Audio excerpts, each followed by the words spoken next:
Welcome to the ISO Show, dispelling myths and sharing tips for success to improve your business with ISO standards.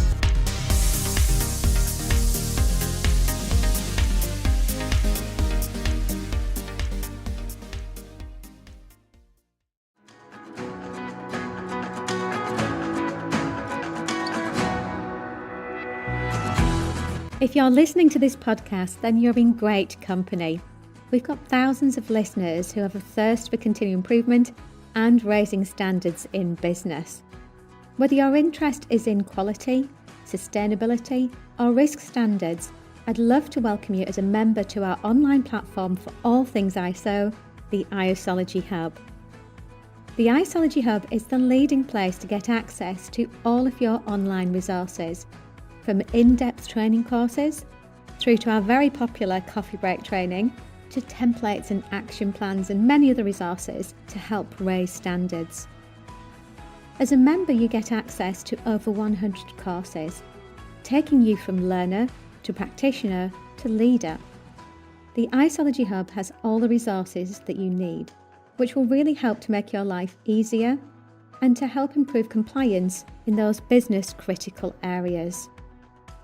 So if you'd like access to learning and compliance resources ranging from data privacy to environmental management, anti-bribery, business continuity, quality, health and safety, to name just but a few, the list is endless actually, then we'd love for you to come and join us. Just head over to the isologyhub.com.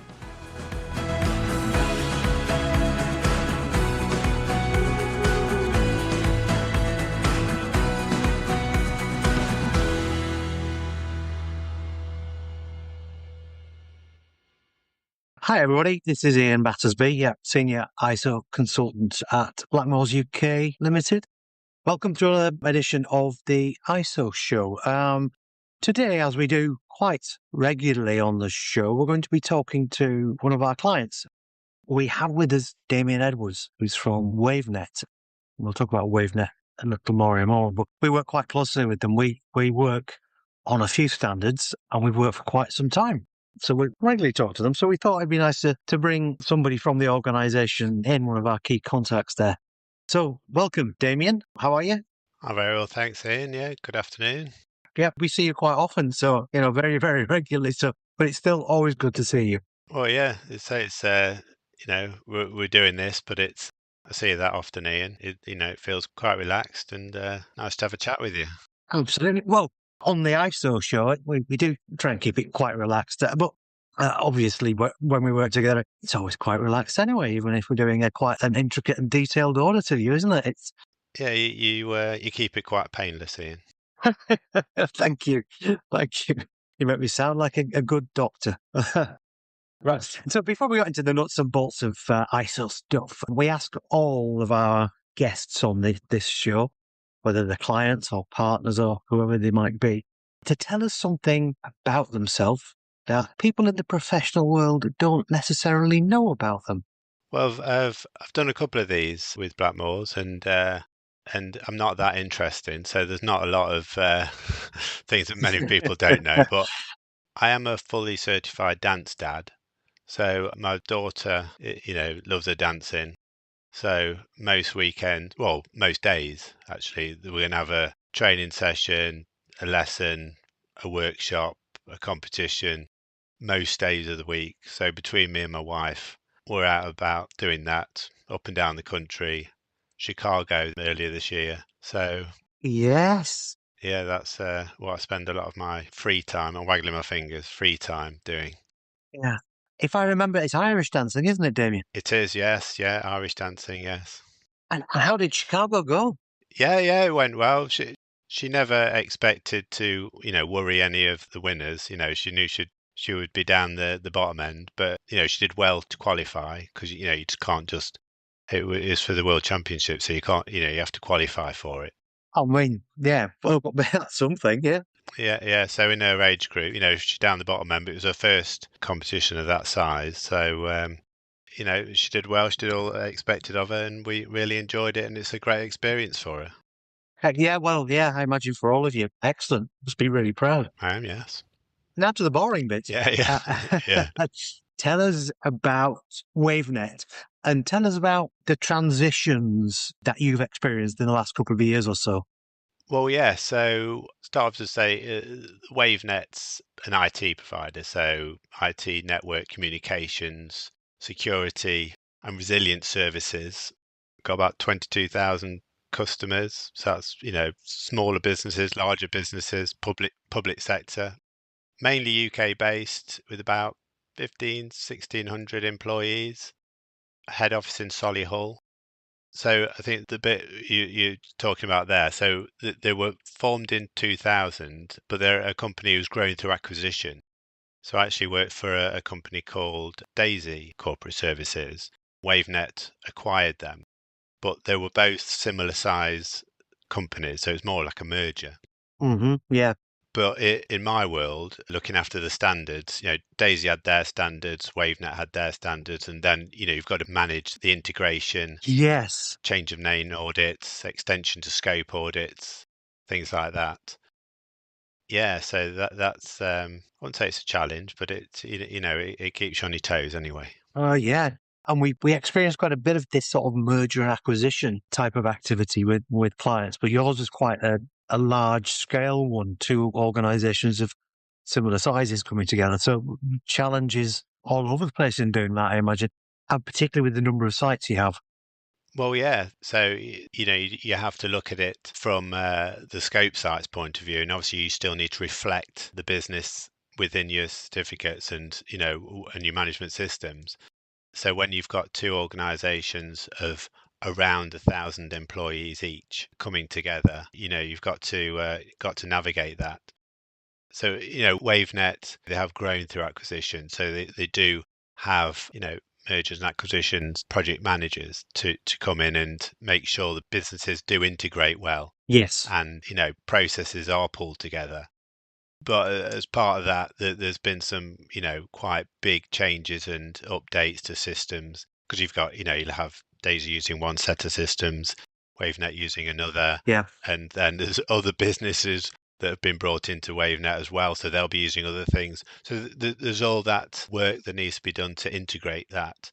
Yeah. Complex. It'd be quite a patchwork of different things, some of which might be easily merged into the other, but some of which could be possibly completely different, I imagine. Yeah. Yeah, you're right. But I think one thing they have done is so they've implemented like ServiceNow across the organization. So that's a system, if you're not familiar with it, so like on a basic kind of way of explaining it, it's a system's used where the engineers log their tickets. So the same version of that is now used throughout the organization and it's embedded into lots of different processes. Right. So that's one way of kind of bringing everything together. Right. Okay. And what about you? Your role? What do you do? What's your job title, Damien? Well, I'm head of standards. So when we say standards, that's our ISO standards, also ESG commitments as well. So you've got some regulatory things in there as well that I head up. Yeah, so it's my job not only got to drive improvements, but I'm there as well to get these standards to assure our customers and partners that we're operating at a high level, and that's all been verified by a certification body through our audits. Right.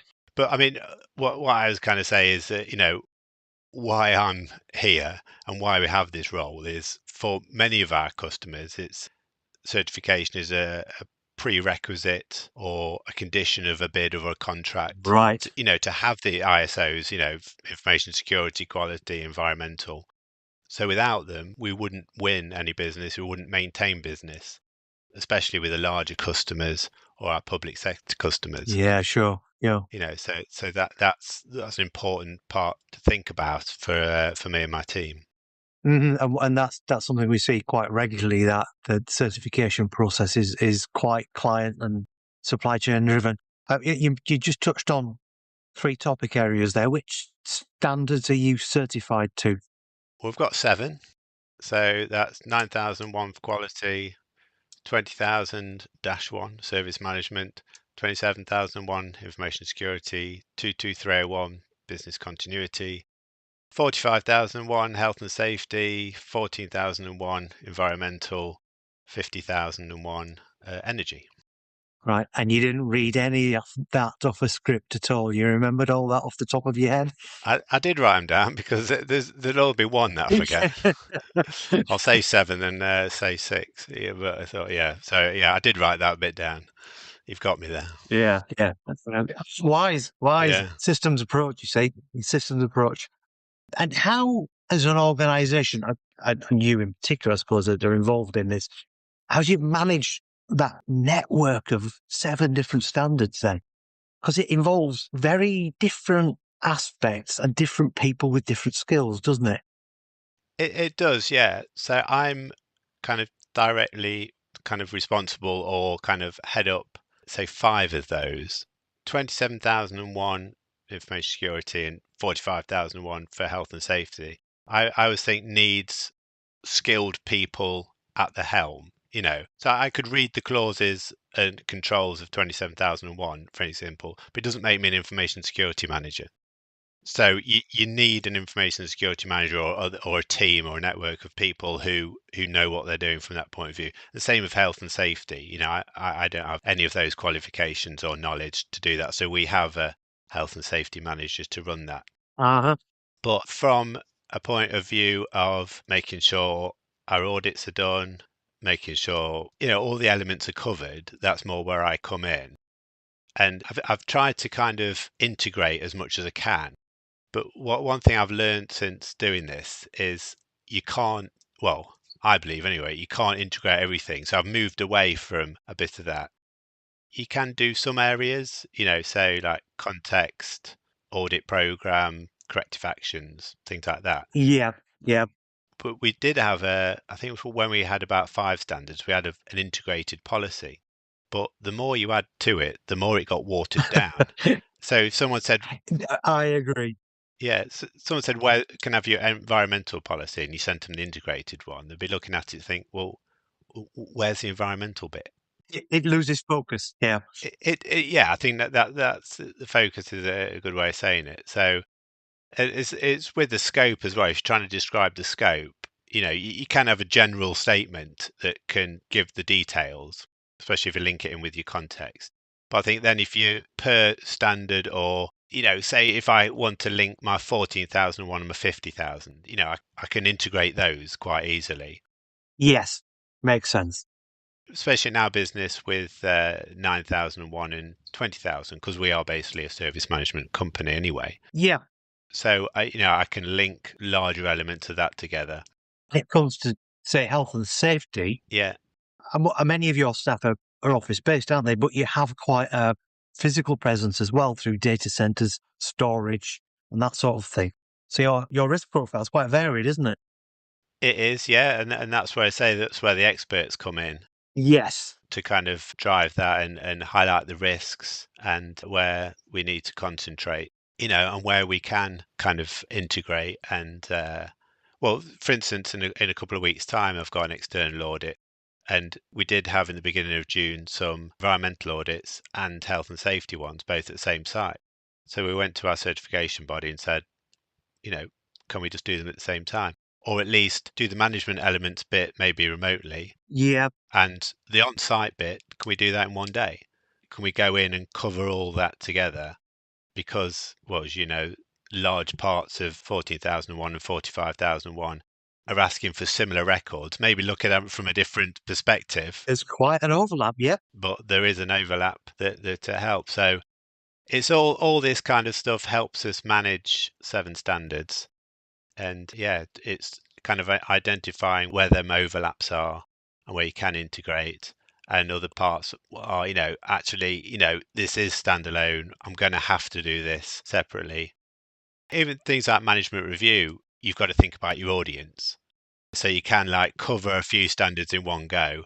But if you're bringing someone on from, I don't know, properties, and then you're talking about information security, it's not relevant for them.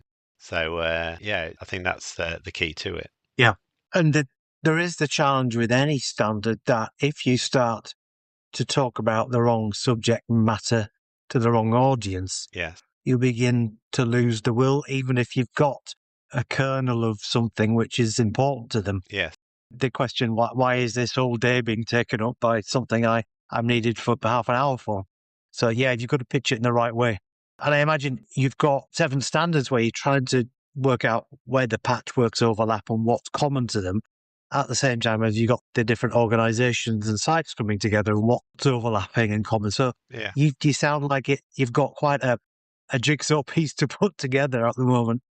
I think that's a way of there's a way of looking at it, and I'd love to say I've got some kind of nugget or some great plan, but I think it's just of working at it for several years and just seeing what works, seeing what doesn't work. Every organization's different, and the thing about, well, it's not just Wavenet, I think it's any business. It doesn't sit still, and you're constantly having to change and adapt. Yeah, I mean, that's the nature of your industry in particular. The change and adaptation is quite important, isn't it? Yeah, definitely. Yes. So you turn to us. We've been helping out. What does your ISO support plan do for you in the last year or so? How's that helped you out? Well, you have been really helpful. Just going from a bit, longer than a year ago. So implementation, you helped us with 45,001, 50,001. And we did actually used to have an eighth ISO 41,001 for facilities, which we achieved. But then with changing the business, it wasn't required anymore. But yeah, you help with the implementation of that. And I think a key thing is that because the standards are quite generic for all businesses, Yeah, it's difficult when you look at a new standard to try and, okay, I understand that, but how do I apply that to our business? So how do I apply that clause or that policy or whatever, and how can I get the most benefit from that? I think for me, that is where, Blackmores comes in, is helping us kind of interpret some of the language in there. You've seen what other companies do. You've got your own experience of applying it. And, as we said right at the beginning, it's a conversation. It's quite a relaxed chat of how best to get the best out of the standards and apply them to your business. And the other thing is, you do a majority of our internal audits as well. yes. And as you know, I say to you, when you conduct ours, that I'm always quite open. Yes, I almost want you to find things, to find non-conformities or weak areas, because that helps us improve. absolutely. And I'd rather have them out in the open before an external audit, because I'd rather you find them than them. And that's the principle we try to sell to every client, to be honest. And people are quite receptive of that. They are really quite, like you said, quite relaxed a lot of the time. The people are very open because they adopt that same idea. If we find something, it's better that we do. Because when we get to a surveillance or certification and it's not been found by us, and suddenly it crops up as an issue, we don't want to know about that at that point. We want to have, not necessarily have rectified it, but at least put in place an action plan with you to try and address it over the longer term. Yeah. And what I found is everybody we work with there is very open. It's quite a relaxed atmosphere, which we try and nurture really, because people find audit in particular can be quite scary. People think it's an onerous activity, whereas just tell us how you do the job, really. Yeah, well, I'll say, don't be afraid or worried about an auditor, internal or external, really, finding something because, these things happen. It's the usual thing as well. It's 9 times out of 10, it's the process that's the issue. Yes. One of the things I always say is it's a management system. It's not a we are perfect system. So the key is you find something, then it's how you manage it. That's the point. That's it, yeah. And that's the principle behind the standards. They are there for continual improvement. Yeah. They accept that nothing's perfect, and they accept that by self-examination and by external examination, you will find things that can be done better. And that's the whole idea. So, yeah. And that's the spirit in which we should all operate. Yeah. What would you say that you've learned from your experience of these many standards and over the time you've worked with them in terms of them being best practice? Well, I think what I've learned is not to think of it as a box ticking exercise. Right. You have to use it to improve. And one thing I always try and do is try and apply what's already happening in the business and not reinvent the wheel. So, for example, if you've got a, say, management review, so if there's already meetings taking place with top management that are covering elements of a management review requirement, then why have another separate ISO management review? Absolutely. That is your management review then. Just make sure it's minuted, keep track of which meetings are covering what, and if there are any gaps, you could have a separate, like maybe a management review just to kind of, as an overarching kind of ISO one to report on. Or add an agenda item to the existing governance arrangements. Yeah. Yeah, yes, yeah. So it's kind of, you're almost identifying what you're already doing that is good practice. And then with a little tweak and guidance from the standards and guidance from, people like you, Yeah. it then becomes best practice. So that's kind of what I've learned is you're working for, some large organizations or some organizations that are doing well. They know what they're doing. It may be no one's thought before how to apply it to the standards or how the standards are based on, industry experts or whatever, putting these together. They know what they're doing. So you suddenly find actually, my business is, Wavenet wouldn't have been going since, for 26 years They're doing something right. Yeah. if they didn't know what they were doing. So it's just a case of maybe delving in, just saying, can we make sure records kept of that? Because that's a requirement of the standard. Can we make sure if you're having this meeting, to talk about risk? Does anyone talk about risk? Can we add that in? That might be important. Yeah. Simple process. Can Yeah. we make sure all the actions are covered off in the next meeting, please? Little things like that, that it's just identifying what is going on and applying that and not. When you said at the beginning, what's my role? I sometimes say it's to do as little as possible. A man after my own heart. Yeah. Yeah.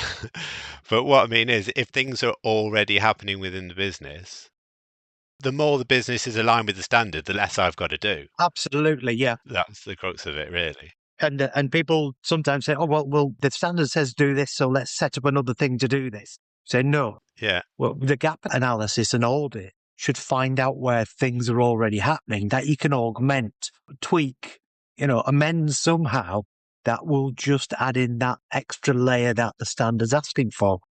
And that brings more power to you as an organ and to your role as well. And you mentioned a few minutes ago that one of the drivers you have for certification is the client wanting it from you. But what other benefits is it bringing? Can you see actual concrete benefits as a business? Well, yeah, I mean, to say it is driven initially by ISO speak, by like our interested parties and what their requirements are. There's benefits, say, taking 50,000 one, so it's energy as an example. Now, if you drive down your energy use, if you get a handle of the management of your energy use, you'll drive down costs. Your costs will go down. That's a fact. So that is a quantifiable advantage of the standard.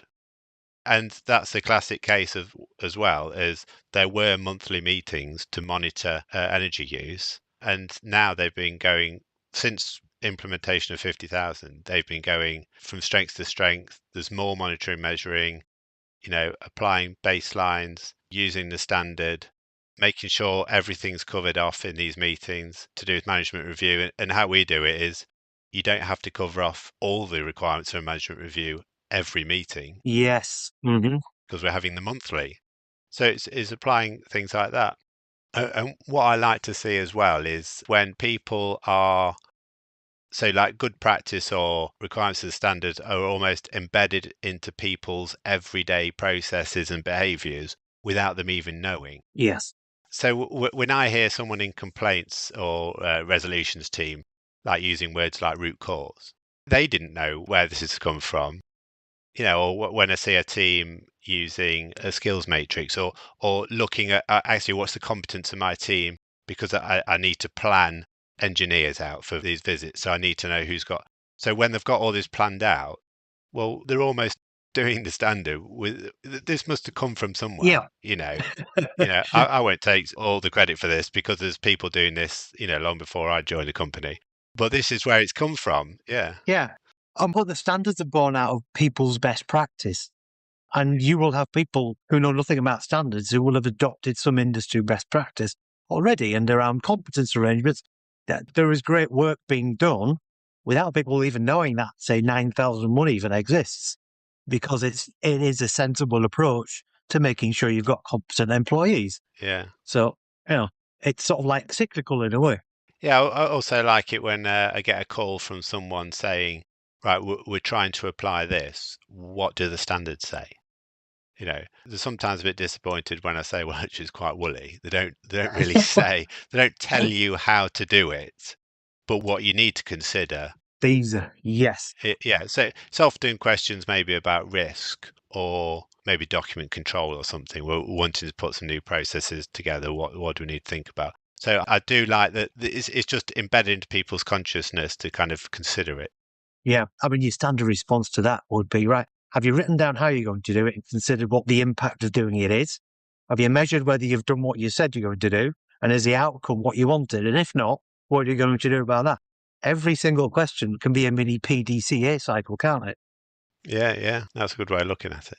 So your involvement in this, and there's quite a lot you've been through in the last few years.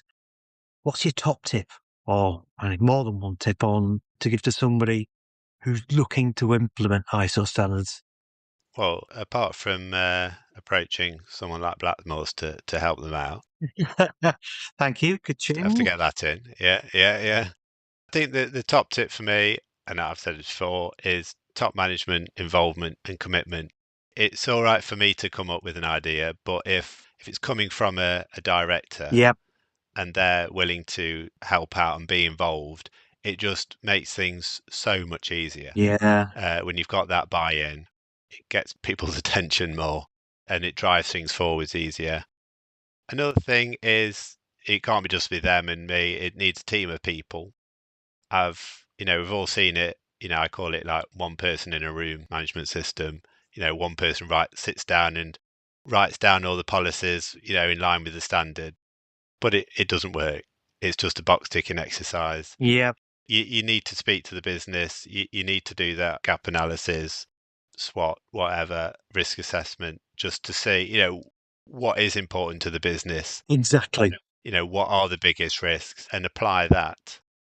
And as I said before as well, my other tip is to, look at what is already happening with the business and integrate the standard into that, not try and create things that are already in existence.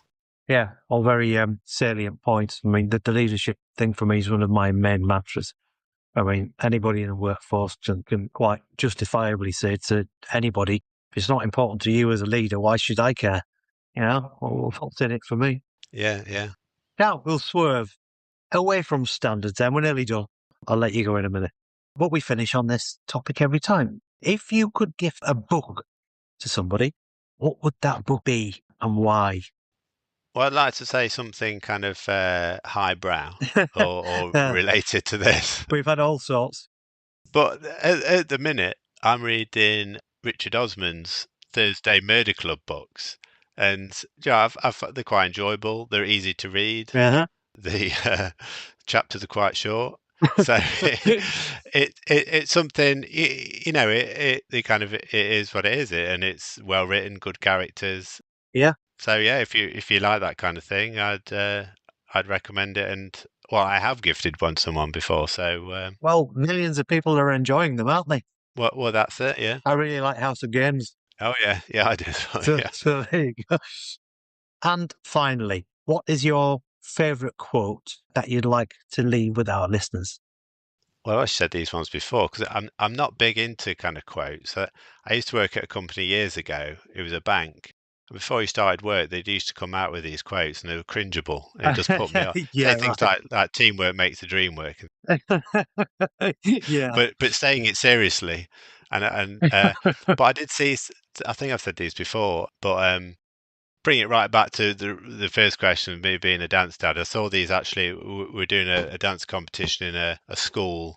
Well, it's been there a few times, and round the top of the gym were some quotes, like sports quotes, and there's a couple of them that stuck in my mind. One was, hard work beats talent when talent doesn't work hard. Right. Mm-hmm. Yeah. Actually, link that back into my daughter. She was in college and they were doing a debate on what's more important, talent or hard working. And they asked her because of her dance, and she said hard work. And they said, "Well, you need a bit of talent." I said, "Yeah, but it's 99% hard work." And it's so she thinks that. And there's another one that's up there, and it said, "You miss 100% of the shots you don't take." Oh, yeah. Yes. So yeah, those two stuck in my mind anyway. Yeah. And as a football fan, I can recognise both of those. Yeah, especially being a Leeds fan. Yeah. Yes, especially that.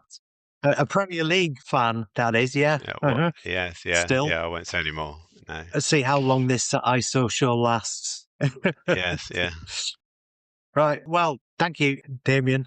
It's always a pleasure. Anything else you'd like to add before we disappear? I'll be seeing you again soon, regardless, won't I? So I think.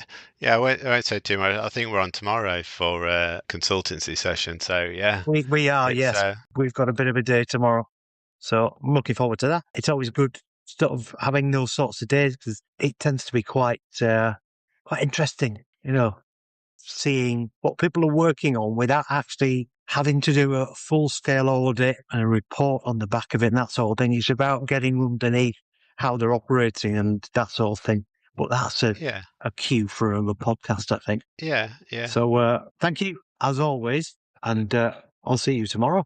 Okay. Yeah. Thanks, Ian. So that brings us to the end of our podcast for today, everybody. Before we go, in fact, can I just remind everybody to subscribe to the ISO show on your preferred media player if you've not already done so. And if you've got a spare few minutes, please give us a review. 5 stars are fabulous. This process helps us to get to other people as well. It gets us to a wider audience. As always, if you've got any questions on this topic or anything else, if you've got suggestions for future topics, please feel free to send us an email, add a comment to the media player. We'd love to hear from you because it's really about what you're interested in that we want to talk about. So that's from all from us for today. Thanks for listening, and we'll catch up with you on the next ISO show. Goodbye.